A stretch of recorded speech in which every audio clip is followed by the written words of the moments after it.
আমাদের Phuket journey শেষ করলাম। এখন আমরা বোল্টে করে উঠলাম। আমরা চলে যাচ্ছি ফুকেট ইন্টারন্যাশনাল এয়ারপোর্টে। আমরা 4 জন। ভাই এক্সপিরিয়েন্স একটু বলেন।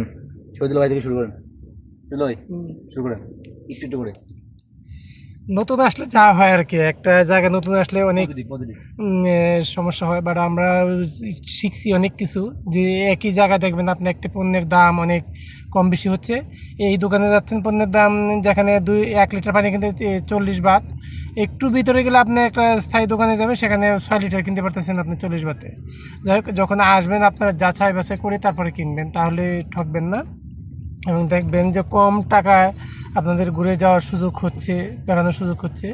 তবে কিছু কিছু সুবিধা আছে, যে হোটেলের খরচটা আমাদের দেশের চেয়ে কম, আমাদের দেশে এর চেয়ে খরচ অনেক বেশি হয়।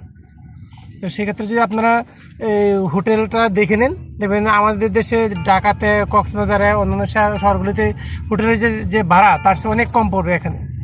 তো একটু দেখে শুনে কিনলে সবাই ভালো থাকবেন আর কি। হ্যাঁ, বাকি বলেন, কিছু বলুন। জি, অনেক ভালো লাগলো আসলে। নিরাপত্তা থাইল্যান্ড, অবস্থা অনেক ভালো। হ্যাঁ থাইল্যান্ড দেখলাম যে খুব পরিপাটি। আমরা Phuket Patong Patong sea beach. Sea beach, হ্যাঁ খুব ভালো লাগলো। মনে হচ্ছে যে মানে যেতে ইচ্ছে করতেছে না, কিন্তু না যেয়ে তো আর উপায় নেই। নিরাপত্তা ব্যবস্থাটা আসলে নিরাপত্তা সবচেয়ে অনেক ভালো লাগে, ভালো। পরিষ্কার পরিচ্ছন্নতা। হ্যাঁ, মনে হচ্ছে যে এখানে যে পরিবেশ, হ্যাঁ যে নিরাপত্তা, যেভাবে চলাচল স্বাধীনতা, হ্যাঁ এটা তো আমাদের বাংলাদেশে নেই। খুব ভালো, সব মিলিয়ে অনেক ভালো লাগলো। তো আজকে আমরা যাচ্ছি এই, পাতায়া। হ্যাঁ, আমাদের ফ্লাইট, ব্যাংককের পাতায়। হ্যাঁ আমাদের কোরিয়া থেকে ফ্লাইট, প্রায় 1.5 ঘন্টা লাগবে পাতায়া যেতে। আমরা ওখানে আজকে যাচ্ছি। সবাই ভালো থাকবেন। এই একটু হ্যালো এভরিওয়ান, আমরা 2 দিন ছিলাম ফুকেট পেতং বিচে। আর গতকাল গিয়েছিলাম আমরা ফিফি আইল্যান্ড, মাঙ্কি আইল্যান্ড সহ আরও 7টা স্পট ঘুরে আসলাম।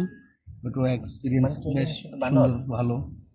নাম এটা থাইল্যান্ডের পর্যটনের জন্য সেরা, নিঃসন্দেহে সেরা। ওকে, দেখা হবে আরেক ট্যুরে। আজকে যাচ্ছি আমরা পাতায়া, ব্যাংকক হয়ে পাতায়া।